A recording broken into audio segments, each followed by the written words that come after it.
Cercile encore. On est le 29 avril 2022.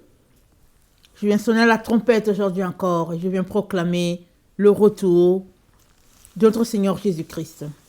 Soyons tous bénis. Amen.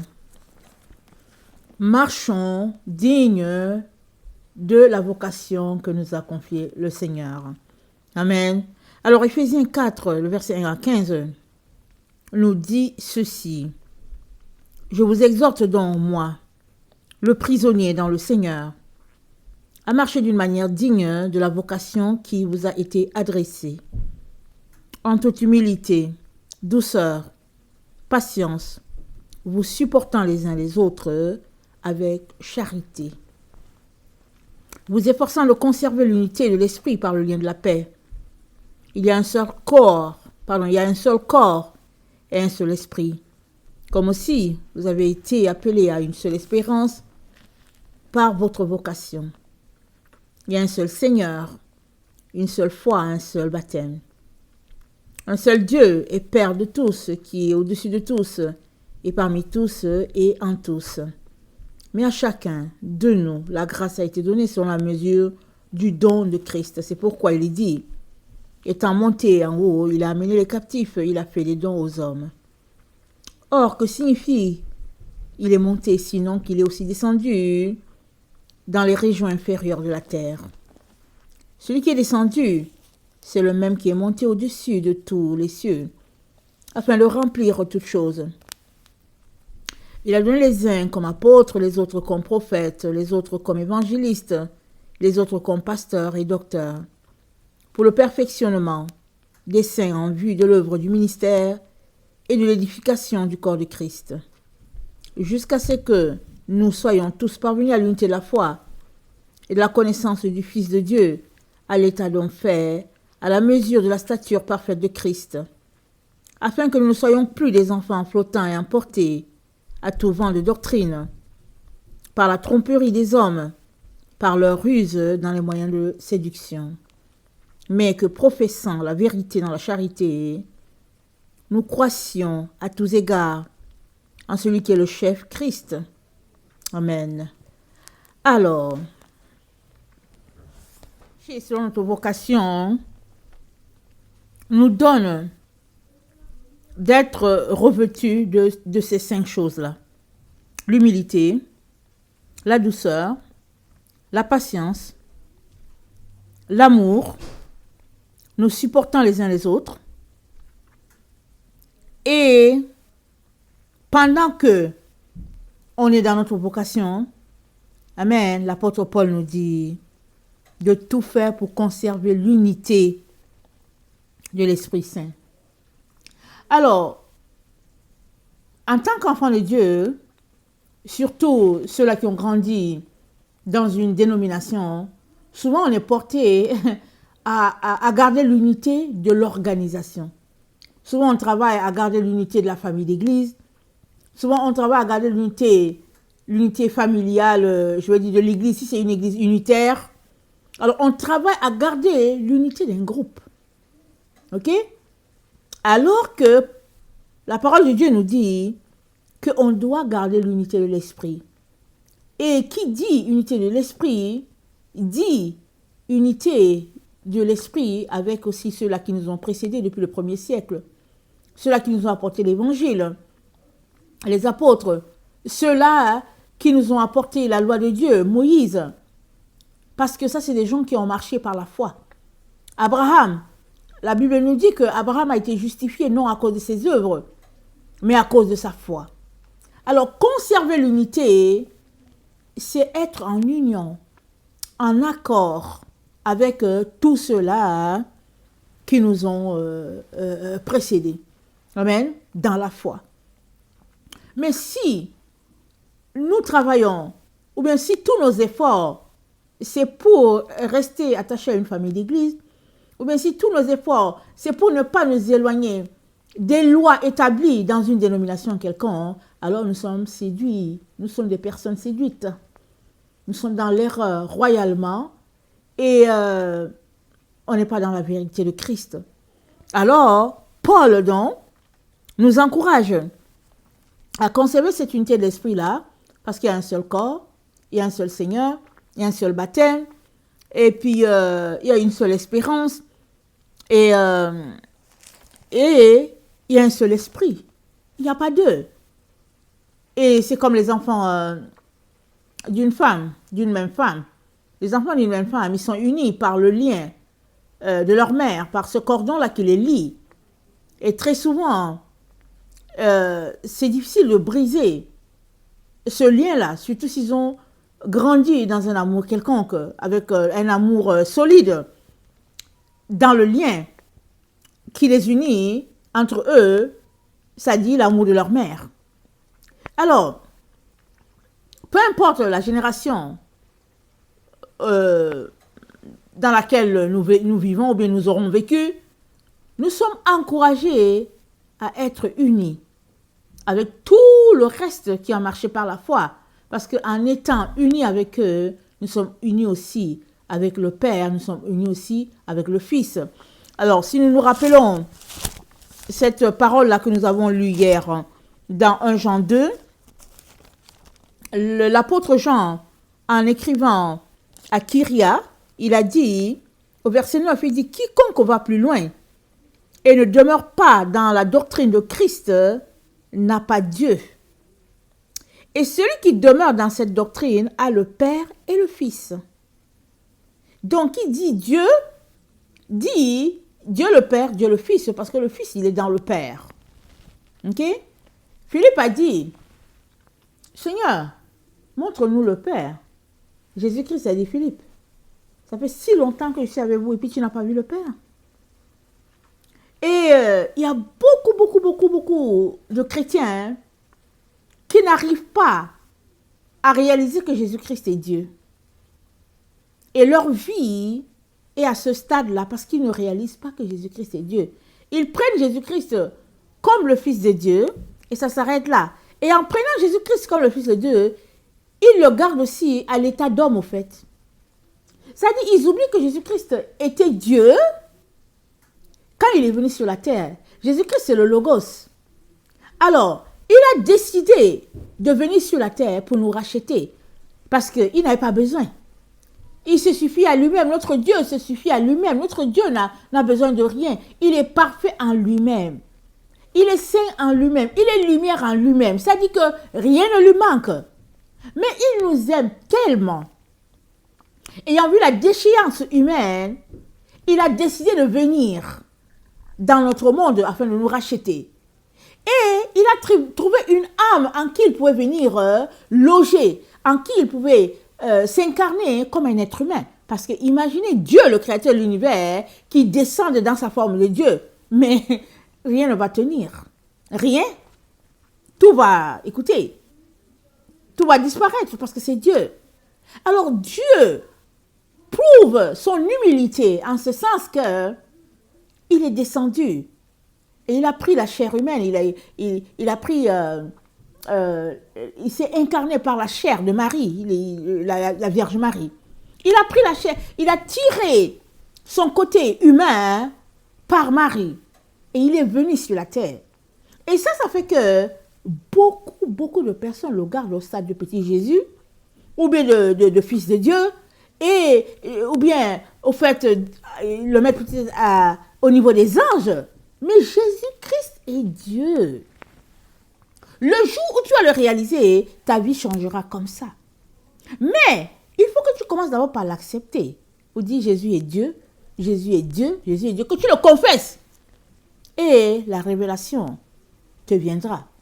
Parce qu'il est très important que tu le saches. C'est pour ça qu'il peut te sauver. Parce que, s'il n'est pas Dieu, il ne peut pas te sauver. Amen. Donc, Jésus-Christ, il est Dieu incarné sous une chair humaine. C'est le Logos qui est venu. Et parce qu'il est venu sur cette terre, il nous revient à nous d'épouser sa doctrine. Parce qu'il est venu nous montrer le chemin. Abraham l'a vu de loin. Abraham a vu ce Dieu-là de loin. Il a discuté avec Dieu et Dieu a insisté pour que Abraham lui sacrifie Isaac.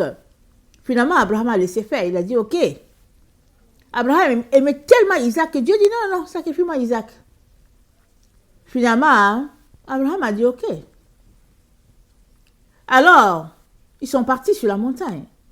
Là, au moment où il voulait mettre le couteau, Dieu a dit, Abraham, ne tends pas la main. Regarde dans le buisson. Et Dieu a pourvu. Et Jésus-Christ parlant aux pharisiens, il a dit, j'ai vu ce jour-là de loin. Ils se sont moqués de lui. Mais Jésus est en train de dire quelque chose, il est en train de leur dire, écoutez, je suis la révélation de tout ce que vous cherchez.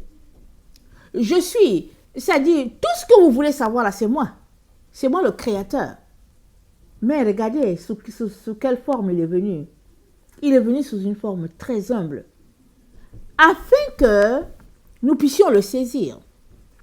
Alors si toi, tu restes sur ton piédestal, tu ne saisiras pas ce Dieu-là. Tu restes là dans ton leurre, dans tes erreurs, dans ton monde imaginaire. Et tu passeras tout simplement à côté de la vérité. Et Dieu nous dit de maintenir l'unité avec lui, avec son plan à lui, avec ce qu'il a établi, non pas avec ce que les hommes ont établi. Les hommes ont une façon de faire, ils ont établi leur voie, et Dieu ne cesse de nous dire, qui est l'homme pour que tu craignes l'homme? C'est Dieu que nous devons craindre. Nous devons craindre Dieu et nous devons vivre pour sa gloire. Alors, l'apôtre Jean le dit si bien à Kyria en lui disant que celui qui demeure dans cette doctrine-là, il a le Père et le Fils. Alors il est temps, si tu ne l'as pas encore fait, que tu te questionnes à savoir dans quelle doctrine es-tu? Parce que l'unité que nous devons conserver, c'est par rapport à la doctrine de Christ. Ce n'est pas par rapport à la doctrine des hommes. Ce n'est pas par rapport à la doctrine qui satisfasse ta chair. Non, c'est par rapport à ce qui avait déjà été établi depuis le fondement de la terre, depuis la création du monde, disons-le comme ça. Alors, l'apôtre Paul nous dit que Jésus-Christ qui est descendu, il dit celui qui est descendu, c'est le même qui est monté au-dessus de tous les cieux, afin de remplir toutes choses. Alors, il est descendu et il est aussi monté. Et puis, en descendant, il s'est incarné. En montant, il est parti prendre les dons qu'il nous a donnés. Alors, les dons, il nous les a donnés pourquoi? C'est dit dans le verset 10, il nous les a donnés, des dons de prophètes, évangélistes, docteurs, pasteurs. Pourquoi? Pour que nous puissions être perfectionnés à l'œuvre de Dieu, à l'édification du corps de Christ. Jusqu'à ce que nous soyons parvenus à l'unité de la foi. Mais l'unité de la foi, là, c'est la foi de qui? C'est la foi d'Abraham. Rappelons-nous, Dieu a dit, lui seul j'ai appelé. Il a dit, je pense que c'est dans le psaume, il dit, Abraham seul j'ai appelé. Ça veut dire quoi pour toi et moi? Ça veut dire que notre appel est dans celui d'Abraham. Tout ce que nous devons faire doit être connecté à l'appel d'Abraham. Et Abraham, il fut justifié non par les œuvres, mais par la foi. Alors, pour parvenir à l'unité de la foi, nous avons besoin de faire le chemin qu'a parcouru notre Seigneur, qu'a parcouru les apôtres. Nous devons parcourir le même chemin. Et ce chemin-là, il est étroitement, ou bien il est profondément ancré en Israël. C'est ça l'histoire. Si toi, tu ne veux pas le Dieu d'Israël, alors tu es en train de dire que tu ne veux pas de son salut. Parce que celui-là qui t'a sauvé, c'est le Dieu d'Israël. C'est le Dieu d'Israël qui t'a sauvé. Ce n'est pas le Dieu de Rome. Ce n'est pas le Dieu des Grecs. Ce n'est pas un Dieu en Afrique, là, d'Égypte. Non, c'est le Dieu d'Israël qui t'a sauvé. Et tu as besoin de connaître ce Dieu-là. Dans toutes ses valeurs, tu as besoin d'aller à l'école. Et pour découvrir, décortiquer, quelles sont les valeurs du Père. Parce que la culture d'Israël, elle lui vient de Dieu. N'oublions pas, Abraham, il vient de quelque part. Dieu lui a dit, lève-toi de là. Et puis va là-bas, je vais t'indiquer l'endroit. Et quand il est parti, il a eu Isaac. Après Isaac, il a eu Ésaü et Jacob. Et Jacob a été choisi. Et c'est lui qui est devenu Israël. Et ce qu'il a reçu, c'est Dieu qui lui a communiqué tout. Israël a tout reçu de Dieu. Jacob a tout reçu de Dieu. Et même quand il partait se reposer, Genèse 49, il a béni chacun en fonction de ce que Dieu a voulu pour l'humanité. Jacob a donné 12 bénédictions à ses enfants, hein, mais c'était les 12 bénédictions qui sont sorties de la bouche de Dieu. Ce n'est pas Jacob lui-même qui s'est levé, qui a dit, ok, je vais bénir, je vais dire que le sceptre sera Judas. Non, non, non. C'est Dieu qui a béni l'humanité à travers la bouche de Jacob, qui est Israël. Et ça, c'est une information capitale pour toi et moi. Si nous voulons être sauvés. Très, très important. Alors, l'unité de la foi, ce n'est pas l'unité de la foi par rapport à notre dénomination sur la terre, ou bien à nos croyances, à nos mœurs. Non. L'unité de la foi, c'est par rapport à la foi en ce Dieu-là, c'est-à-dire le Dieu d'Abraham. Parce qu'Abraham, il avait la foi en ce Dieu-là, le Dieu unique. Et pour encore saisir, il faut retourner voir l'histoire d'Abraham, parce que l'histoire d'Abraham, on n'a que la moitié. Mais Abraham, il vient de quelque part. Nemrod voulait le tuer. Il a fait 2 jours dans le feu. Et puis, Abraham n'est pas mort. Et Nemrod l'a fait sortir. Il a dit, ok, d'accord, bon. Nemrod l'a béni. Il lui a donné plein de richesses. Il a dit aux gens, c'est le Dieu d'Abraham qui est le vrai Dieu. Mais Dieu lui a dit, quitte ici. Ne reste pas là. Va-t'en. Parce que Dieu savait que Nemrod allait encore se lever un jour pour encore tendre un piège à Abraham. Dieu dit à Abraham, lève-toi. Je vais faire de toi un peuple nombreux. Voilà comment commence notre histoire, toi et moi. L'histoire de notre salut. Ça commence par Abraham. Nous avons besoin, plus que jamais, de retourner à la source. Amen. Retourner à la source, c'est étudier l'histoire d'Israël, son cheminement, sa marche avec Dieu, et ses racines, ses fondements, et tout ce qui fait que cette nation-là a été appelée l'épouse de Dieu. Et Dieu est fortement attaché à elle, même si elle ne marche plus selon ce Dieu-là. Elle a tourné le dos à ce Dieu-là. Dieu, il n'a pas changé. Il a dit dans Ésaïe 50, il dit, où est la lettre de divorce que j'ai donnée à votre mère? Et finalement, il dit, le Rédempteur viendra de Sion. Il n'a jamais divorcé avec Israël. Tout ce qu'il a fait, c'est qu'il a dit, ok, on va la mettre de côté parce qu'elle a été répudiée, parce que Jésus a dit quoi? Il dit, Jérusalem, Jérusalem, combien de fois ai-je voulu assembler tes poussins? Tu n'as pas voulu. Jusqu'à ce que, je m'en vais jusqu'à ce que tu dises, béni soit celui qui vient au nom du Seigneur. Alors, Jésus-Christ est passé, ils ont acclamé Jésus. Mais après, ils l'ont cloué parce qu'ils ont dit, c'est celui-là, c'est pas notre sauveur. Alors, Jésus-Christ a dit, jusqu'à ce que tu reconnaisses ton sauveur, je ne suis plus là. Ok? Mais ça ne veut pas dire que Dieu ne va pas chercher Israël comme il cherche chacun d'entre nous.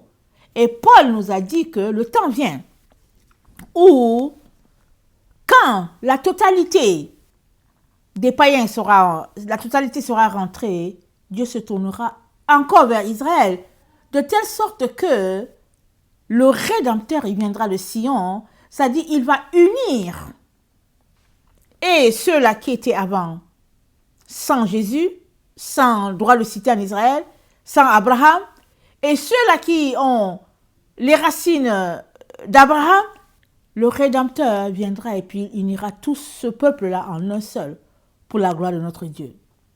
Toi et moi, nous venons d'ailleurs. Nous avons été rachetés par Jésus. Mais la perfection, elle vient du fait que nous étudions ce que Dieu nous a donné. Il dit qu'il a donné les apôtres, les prophètes, les évangélistes et tout ça pour le perfectionnement des saints en vue de l'œuvre du ministère et de l'édification du corps de Christ jusqu'à ce que nous soyons tous parvenus à l'unité de la foi. Et comme je l'ai dit, notre foi, elle est en Abraham. Amen. on est appelé à avoir le type de foi d'Abraham. Et l'unité de la foi, c'est avec aussi Abraham. C'est avec les autres qui nous ont précédés.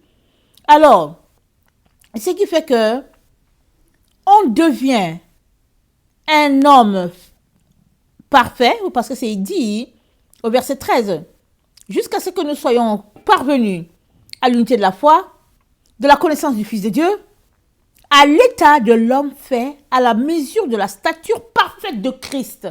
Toi et moi, nous sommes appelés à être à cette stature parfaite-là.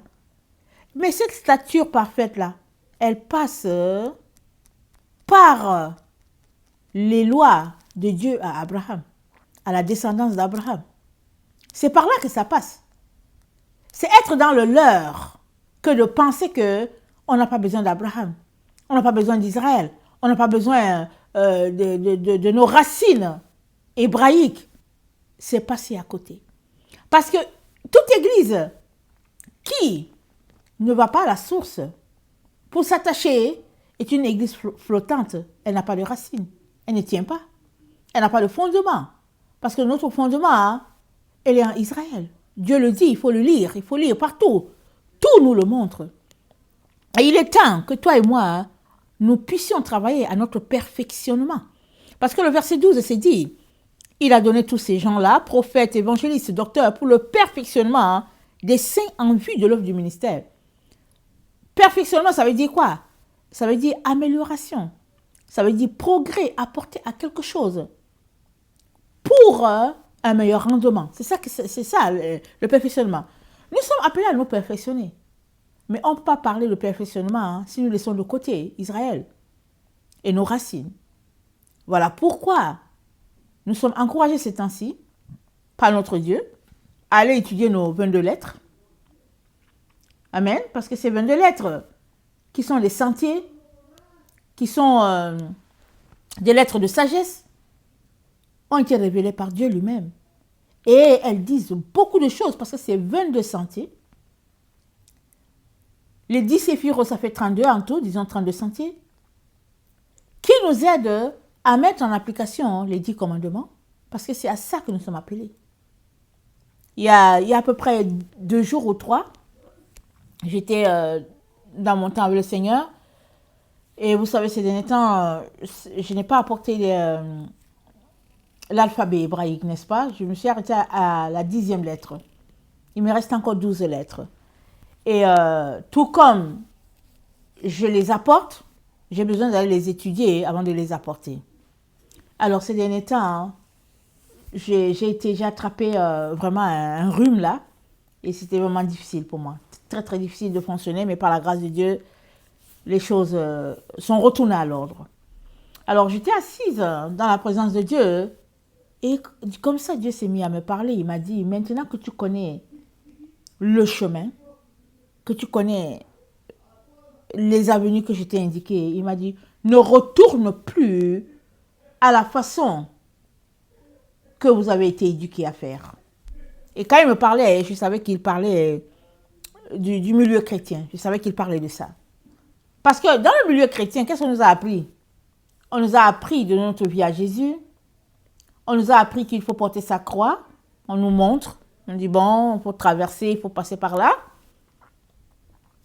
Alors, on nous a appris à aller à l'église les dimanches. On nous a appris à donner notre dîme, nos offrandes, à soutenir les œuvres de charité. Et finalement, s'il y a une église qui est organisée les mercredis, il y a réunion de prière. On partage les sujets qui sont là. Et après, bon, chacun rentre chez lui. Il attend dimanche encore pour un temps d'un maximum de 2 heures, selon les dénominations. Les dénominations qui sont même rendues à faire 1 heure. Et voilà ce qu'on nous a appris. On attend encore l'autre dimanche. Et ça dure comme ça 52 semaines. Et on reprend. On n'apprend rien. Il n'y a pas une école. Mais Dieu avait déjà pourvu. Parce qu'en fait, quand on regarde l'histoire de la chrétienté, l'apostasie, ça a commencé avec le fait que on a coupé l'Église de sa racine hébraïque. Et petit à petit, finalement, le protestantisme est venu et le protestantisme a tout balancé. Il a enlevé toutes les balises. Tout. allez, ils ont jeté toutes les lois, rien, ils ont tout enlevé. Ils ont dit, on est sauvé par grâce. Et c'est tout. Mais c'est ça l'apostasie. Parce qu'un Dieu sans ordre, sans loi, c'est qui ce Dieu-là? C'est le diable. Ce n'est que chez le diable qu'il n'y a pas de loi. Tu fais ce que tu veux. Et on marche donc avec un slogan en disant qu'on est sauvé par grâce. Mais on ne va pas à l'école, on n'étudie pas, on ne fait rien. Et le Seigneur me dit, il faut bannir cette façon-là de faire et il faut apprendre aux gens à étudier la parole de Dieu. Amen. Et c'est tout un défi pour les gens comme toi et moi. Parce qu'on est adultes, on commence à avoir les cheveux blancs. Et c'est là maintenant qu'on retourne à l'école. Mais c'est important qu'on soit à cette école-là. Parce que on est déjà rendu au temps où il y a juste deux églises, deux types d'églises sur la terre. Le type d'église de Jésus-Christ et le type d'église du dragon, c'est tout. Ceux-là qui appartiennent à Jésus-Christ via le canal de la femme, ils vont retourner à leur source.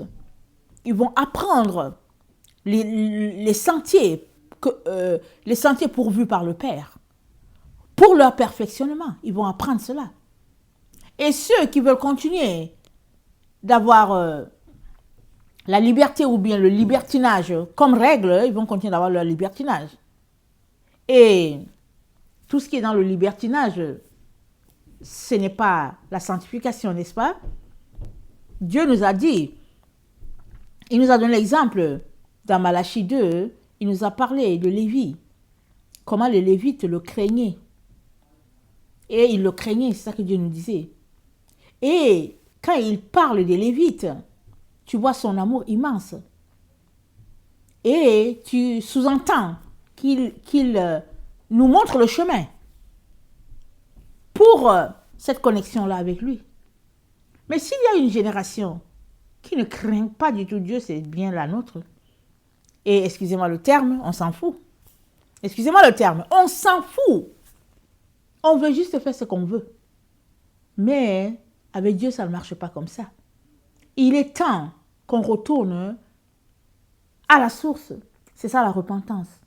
La repentance, c'est reconnaître que on s'est éloigné et c'est de retourner à la vérité. Même si cette vérité-là nous choque. Même si cette vérité-là nous fait du mal. C'est retourner à la vérité.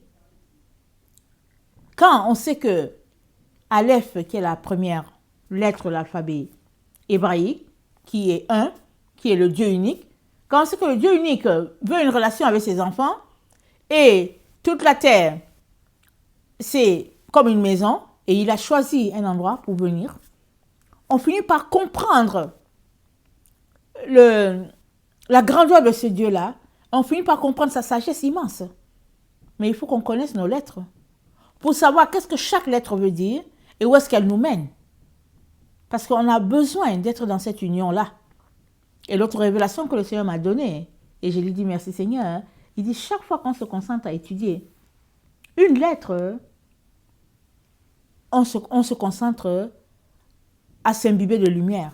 Au fait, c'est ça. Parce que chaque lettre est une source de lumière. Chaque lettre est une lumière. Chaque lettre est une révélation. Chaque lettre est un secret. Alors, y plonger le regard, ça te donne tout simplement de t'imbiber, de t'imprégner de cette lumière-là, de cette sagesse-là. Et qui n'aimerait pas, n'est-ce pas? Qui n'aimerait pas être recouvert de cette sagesse divine-là? Et c'est à ça que le Père nous invite. Alors, nous sommes appelés à être des êtres parfaits, à la mesure de la stature de Christ. Alors, ce n'est pas juste à Christ d'être parfait, c'est à chacun d'entre nous d'être parfait. Et Dieu nous y invite. Et pourquoi nous encourage-t-il à être parfait? La réponse se trouve dans le verset 14 de Éphésiens 4. Il dit, afin que nous ne soyons plus des enfants flottants et emportés à tout vent de doctrine, par la tromperie des hommes, par leur ruse dans les moyens de séduction. Waouh! C'est ça, voilà le but. Et dit, nous ne soyons plus les enfants flottants et puis emportés par la séduction, la tromperie, les mensonges et tout ce qui se passe dans notre monde là, voilà.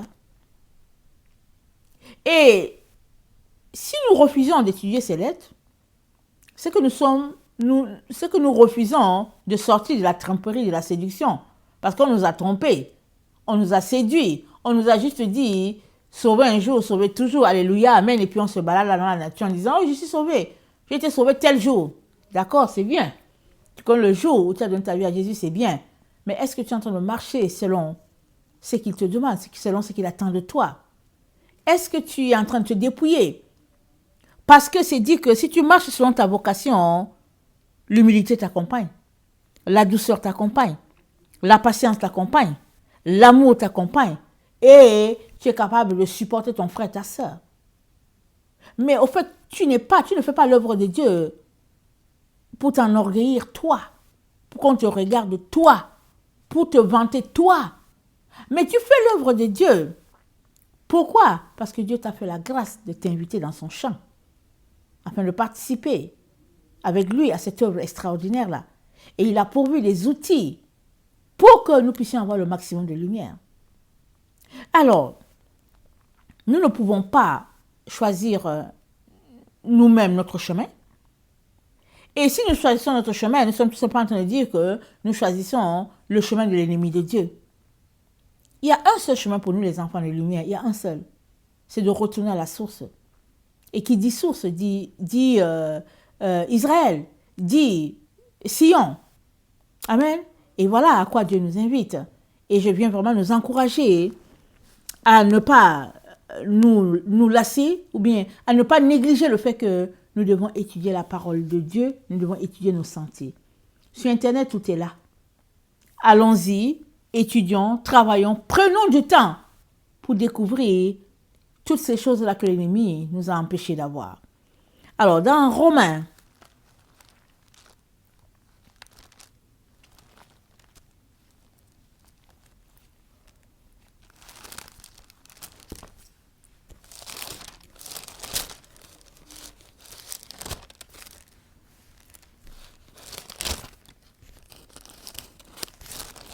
dans Romains 11, excusez-moi,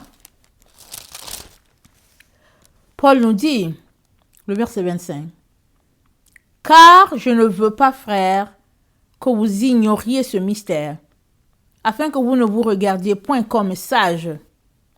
C'est qu'une partie d'Israël est tombée dans l'endurcissement, jusqu'à ce que la totalité des païens soit entrée. Et ainsi, tout Israël sera sauvé.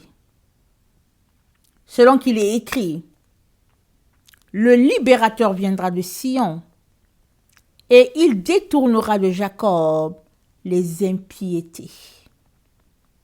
Et ce sera mon alliance avec eux, lorsque j'ôterai leurs péchés.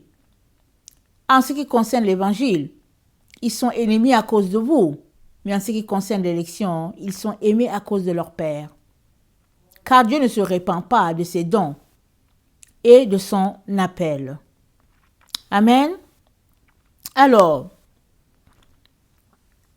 nous sommes dans ce temps-là où, tout simplement, Dieu se tourne à nouveau vers Israël. Parce que c'est le temps. C'est ça qui a été prophétisé. Notre Seigneur, l'Esprit du Seigneur, c'est l'Esprit de prophétie. Apocalypse 19.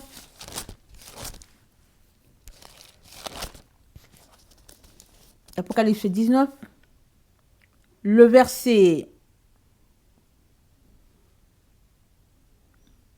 10, ça dit, « Et je tombais à ses pieds. » Apocalypse 19, le verset 10. « Et je tombais à ses pieds pour l'adorer. Mais il me dit, « Garde-toi de le faire. Je suis ton compagnon de service et celui de tes frères qui ont le témoignage de Jésus. Adore Dieu, car le témoignage de Jésus est l'esprit de prophétie. » C'est ça le témoignage de Jésus. C'est-à-dire, tout ce qui doit arriver, Jésus l'a déjà dit. C'est écrit, c'est déjà sorti. Et ce qui arrive maintenant dans le temps, C'est juste l'accomplissement de ce qui a été déclaré par la bouche de notre Seigneur Jésus-Christ, qui est Dieu. C'est ça, au fait. Voilà pourquoi c'est dit que le témoignage de Jésus-Christ, c'est l'esprit de prophétie. C'est déjà écrit qu'un temps viendra où Dieu se tournera encore vers Israël. Et la porte sera donc fermée pour les païens. Et nous sommes dans ce temps-là. Nous sommes dans ce temps-là où, certainement, on va voir comment la porte est fermée. Parce qu'une fois que la porte se ferme, on sait qu'il y a une récolte qui est là. Il y a une récolte qui est là, et puis ben voilà. Un groupe rentrera à la maison.